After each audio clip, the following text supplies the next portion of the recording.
Ladies and gentlemen, fellas, welcome back to the channel and the podcast. We have a showdown slate for Thursday night. They stripped us of our milli makers that we continue to get on these showdown slates, but I believe it's $500,000 Rooskies to first place. If you're brand new here, or if you're returning, you know what we do. But if you're new here, what we do is we go down through every single player. I have my projections, rankings. I also have ownership as well, linked down below on my Patreon, patreon.com/Sal_Vetri_. And I will be referencing that throughout the show, as well as SuperDraft projections, Draftkings projections, and we'll kind of do a little bit of analysis. So we have our data, we have just our deep dive research analysis that I'll talk through. You see the notes on the screen right now. You can read those, screenshot those, whatever you want to do. Those are also on Patreon. And I'll go down through every single player and write yes, no, or maybe as my early interest. Now later on tonight, around 6 p.m. East Coast time, I will do a live stream where I'll have my lineups all done, 150 lineups crunched out, and I'll have my final interest on the screen, and we can talk through all of your questions. That's the whole point of that hour, to talk through your questions, ownership, game theory, putting together these lineups, how to actually have the best lineup construction in the specific contest you're playing, Millie Maker versus a 3-max in a smaller field, cash game if you're playing on cash games,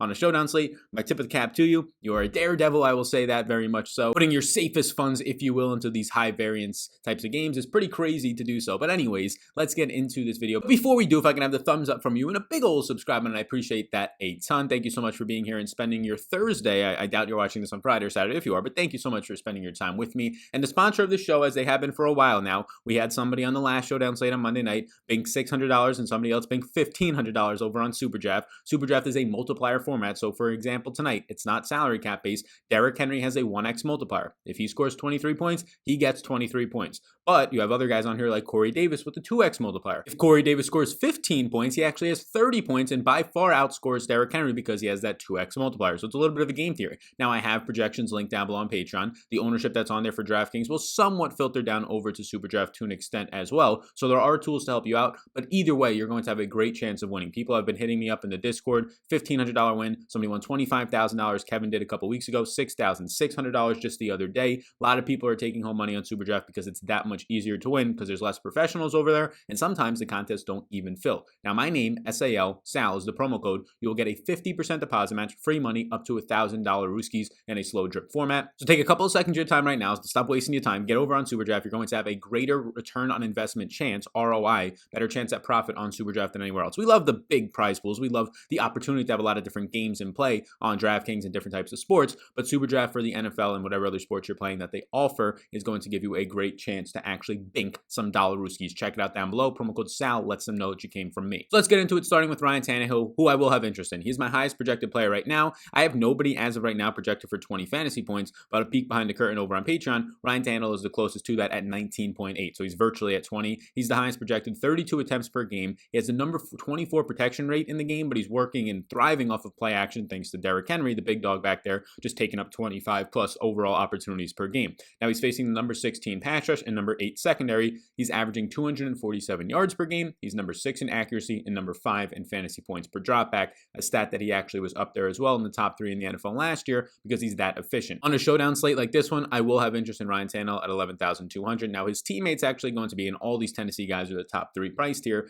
Derrick Henry at $10,800, who, yes, I have Tannehill projected out for more. You have the Indy Run D ranking 6th overall. It is still a positive run backing advantage for the Tennessee offensive line and Derrick Henry at plus 3%, according to the Pro Football Focus. Henry leads the league in attempts per game at 23. He leads the league in red zone attempts per game at 5.2, which is a lot. It is a ton. His goal line work is absolutely elite. 105 rushing yards per game is number 2, and he's only averaging the 30th most yards per touch, but he's just surviving off that volume. Right now, Derrick Henry, for me, he has a higher ceiling than Ryan Tannehill by far, in my opinion. I mean, he has a 200-yard upside. We're in the month of November where he starts to eat. He's definitely in play for me. I think that both are strongly in play depending on the lineup you're trying to build. I'm fine having them both in the same lineup together. I know it doesn't correlate, and I would never do that on a main slate, but on a showdown slate, I think there's paths to that working. You're probably looking for a Texans onslaught if that's the case. So if you wanted to play Henry and Tannehill together, more times than not, it probably makes sense to get the Tennessee defense. It probably makes sense to try and go a 5-1 onslaught. You can probably work out a 4-2 onslaught if you get to some of these value guys that we'll talk about from Indy, but that's probably the only way it really makes a ton of sense, especially because A.J. Brown is also priced up and correlates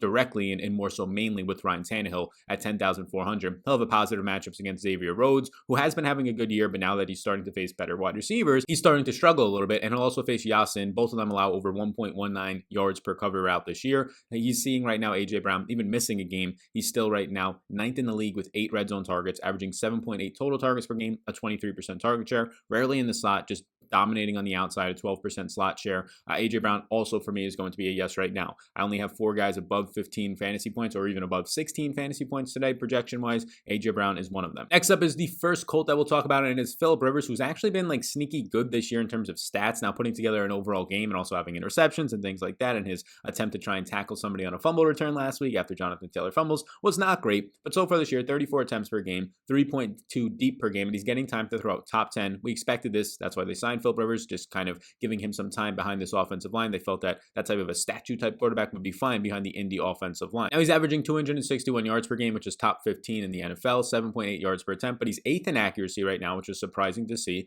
Tennessee, though, number 2 in coverage as an overall unit. They get Desmond King back for this game as well, and they have the number 16 pass rush. Philip Rivers for me is actually somebody I do have interest in. He's currently my 2nd highest projected player. The quarterbacks normally will be in a lot of my lineups because they just have more consistent outputs, but there are a lot of times where you don't have to have them both in your same lineup by any means. There are a lot of times where if there's enough wide receivers at value on a slate that you can actually see no quarterbacks in your winning lineup, if Derrick Henry was one of those guys to go off, or an A.J. Brown and Derrick Henry, or maybe even some of these Indy Colts receivers. So I do think that you don't need to be getting to quarterbacks today. We start off with 4 yeses, which is normally not something I do, but this slate is very top heavy in terms of a lot of the fantasy points are going to be coming from, I mean, that's the entire Tennessee team right there I just put up top in Tannehill, Henry, and Brown. And Rivers, obviously, there's a lot of ways that this can go around with some injuries, with the running back situation being kind of foggy in Indy. So Rivers is going to be the most stable piece, I would say, for the Colts. Now we get to some sketchy situations with Jonathan Taylor at 8,800. He was benched last week after 6 carries and 2 receptions, had a touchdown, was getting a nice workload in the first quarter, but then a fumble led to a touchdown. They benched him for the rest of the game, ended the game with just 8 touches,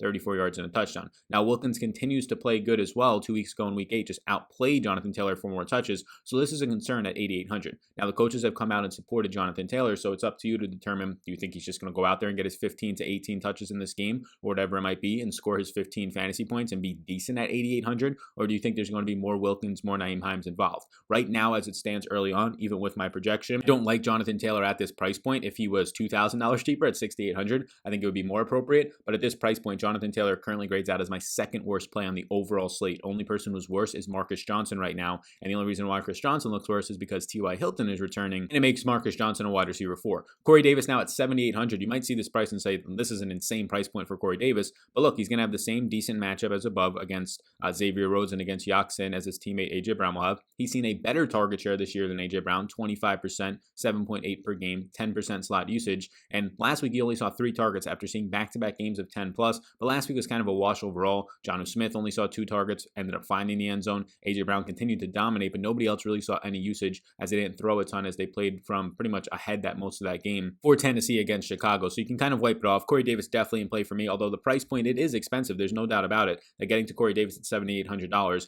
is, I mean, there's a totally different tier of these guys at 10K plus, like the other types of big playmakers, A.J. Brown, Derrick Henry. But Corey Davis is kind of in this no man's land of, if you don't want to play Jonathan Taylor today, the next guy that seems in play for you is $2,000 more expensive. And then after that, you're quickly dropping off after Jonnu Smith below him to the 6K range. So he's kind of in this no man's land where you might land on him, or you might just decide to pivot, punt down a little bit, and save money. I kind of lean to do that early on. Next up is his teammate Jonnu Smith, who only saw 2 targets last week, ended up finding the end zone, and that was with no Adam Humphries. Now in the season, he's only seeing 4.6 targets per game and 38 yards per game right now. But the concern is he's only gone over 2 targets once since week 5 and hasn't topped over 40 yards since week 3. So Jonnu Smith at this point is kind of becoming touchdown or bust. I have him projected out for decent fantasy points right now at 10.8, so he's going to be in play for me at $7,000, though I probably prefer a lot of the guys below him. I definitely do based on my projections. The concern is that, look, if you're only going to get 4 targets out of Jonnu Smith, if he's catching 3 for 38 yards, he's looking like every other tight end in this league. We have not seen that yak ability since kind of like week 3 when he had that long touchdown, and we're kind of relying on touchdowns total right now because he's not getting all that much volume. Now, Zach Pascal seems a little bit expensive since T.Y. Hilton is returning, but T.Y. Hilton hasn't been doing much. Pascal has been playing primarily in the slot, 72% slot snaps. He'll face Desmond King, who is returning in this one.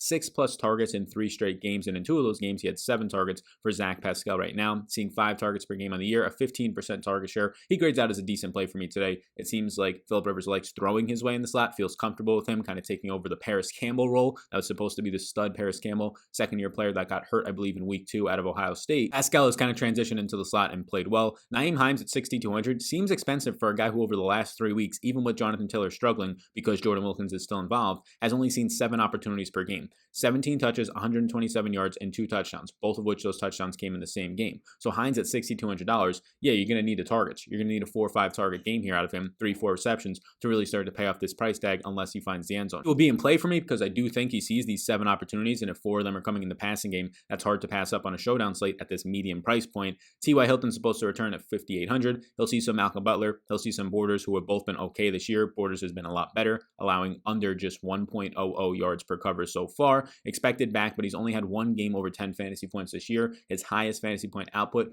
12.9 this season, coming off of an injury. He'll be in play for me. He looks decent, especially in this range since he's below 6K. Maybe I actually lean to T.Y. Hilton more, but I do think that'll come in with some sort of ownership here. I'm projecting right now around 30%, 32% to be exact. As this slate slowly starts to kick off, we'll update that and all the other ownership projections you can find down below on Patreon with point projections for SuperDraft and Draftkings as well. Now we start to get to some of these guys that are starting to become cheaper. Trey Burton, no Jack Doyle. Burton in every single game he's played, missed the first couple, 4+ targets in every single game. He's seen 4.8 on the year. That's a 14% target share in the games that he's been active. He's been very touchdown dependent because he's only averaging 24 yards per game this year, but he is running 19 routes, which is good to see. T.Y. Hilton returning, Mo Alley Cox still being on the field a good amount, even with Doyle out. It doesn't really change his role that much, but he's still priced up to this price point. So right now, Trey Burton for me does look okay, but honestly, I could probably pass on it if you're only playing 1 to 3 lineups and even just punt it to Mo Alley Cox, who's $1,000 cheaper with a very similar role. Jordan Wilkins is the running back who in week 8 just straight up outplayed Jonathan Taylor and had a big game. He had over 100 yards in the last 2 games now. He got more work last week because Taylor fumbled.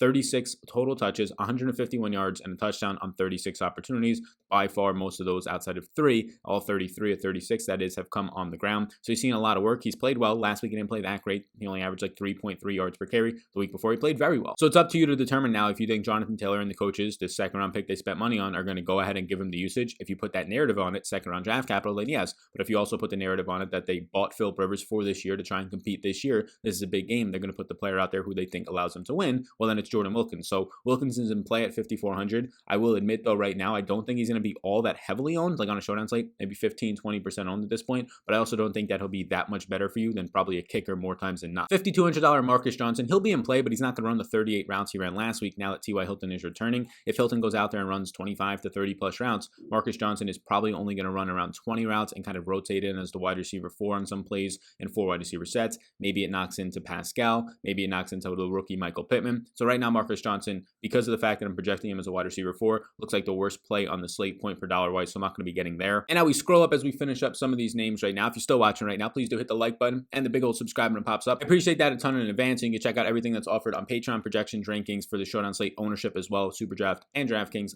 link down below. So now you get Mo Alley Cox, $4,800 here. Now he doesn't run a ton of routes overall, but Mo Alley Cox is somebody who, look, he's seen basically 3 targets per game, but that's in this 3-headed backfield or 3-headed tight end group right now when Doyle has been in there. Now Doyle is out. You're getting 35 yards in back-to-back games from Mo Alley Cox. He's seen 3+ targets in back-to-back games. And last week when Doyle got hurt, he ran 16 routes. That tied the second most that he's had on the season. The most that he has had on the year was week 1 when he ran 18 routes. So if you're going to get these 16, 17 routes, and Trey Burton's running about 18 routes per week, they basically have similar roles right now. Mo Alley Cox, in my opinion, like Trey Burton gets these red zone rushing attempts, so he's had 2 touchdowns there. But Mo Alley Cox, in my opinion, is the better overall tight end in between the 20s in terms of having after the catch, yards per reception downfield. So I think I would lean Mo Alley Cox over Trey Burton in this one because of the price savings that you're getting and the fact that they don't grade out all that differently for me. Michael Pittman at 4,400 looks pretty good here. Yes, you get T.Y. Hilton returning, but Michael Pittman had his best game of his career since he's a rookie and season last week with 7 targets, a career high. He had 108 yards, which was by far the most he's seen all year. 4 catches for 56 yards. It looked like Philip Rivers started to look his way a lot more. Before last week, 43 air yards was the most that he ever saw in a game. So Philip Rivers started to opening up a lot more to him with 108 last week. He would be the guy that if I had to choose somebody pretty much like below $5,000 that I like, it would probably be Michael Pittman the most. He's a yes for me at 4,400. Colts defense we get to, they're fine. They're number 5 overall. They're good at stopping the run, good at tackling, good in coverage, and pretty much average at pressure rating. You want to get to them, that's okay. I think Tannehill limits mistakes, but again, there's things that can happen on a showdown slate. They'll be in play for me. Both kickers are always going to be in play for me, not in the same lineup. I usually set a rule to not get them both in the same lineup,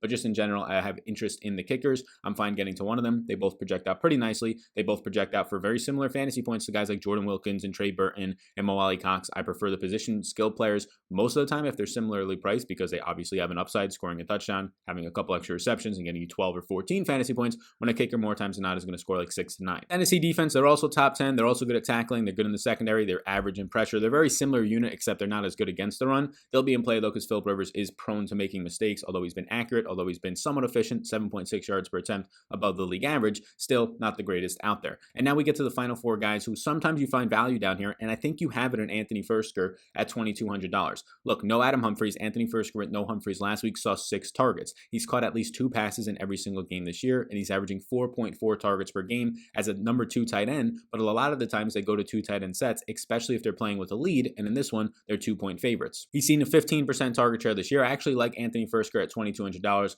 as the best value type play on the slate if you're talking about guys maybe below the $3,000 range. After that, there's not much. Like you have Khalif Raymond and Cameron Batson down here who are both going to rotate in and fill in for Adam Humphries. Last week it was Raymond running 8 routes, and it was also Cameron Batson last week running 11 routes. So they kind of split the routes even at that point. It's not the greatest. You're probably going to see 12 routes for Khalif Raymond in this game at most, somewhere around there, if Batson's going to continue to run 10 plus. If that's going to be the case, they probably each see a target or two, and you're hoping for a touchdown at that point. I'd just rather not get there, so I don't have interest in either of them. And the final guy to talk about is Jeremy McNichols. Jeremy McNichols is the backup running back for Derrick Henry, a man who just sees an insane opportunity share of over 25 plus opportunities per game, leads the NFL with 23 attempts per game. So McNichols is not going to be your greatest option by far. Look, he had a couple of games in a row, weeks 5 and 6, he saw 10 and 7 touches. That actually looked pretty decent. He was seeing fantasy points. But since then, the last 3 weeks, just 7 total touches. I'd expect him to see somewhere around 2 to 4 touches as long as Derrick Henry is going to be healthy in this one, especially on prime time when Henry just dominates. So at $200, not going to have interest. Your cheapest option that I kind of have the most interest in today will be Anthony Firkser. And then after that, you have your kickers in your defense, obviously, and then $4,400 Michael Pittman. Those are your below 5K options on this showdown slate. So as we scroll back up to the top, I appreciate you tuning in. Before you go, please do hit the like and subscribe button a ton. We'll be live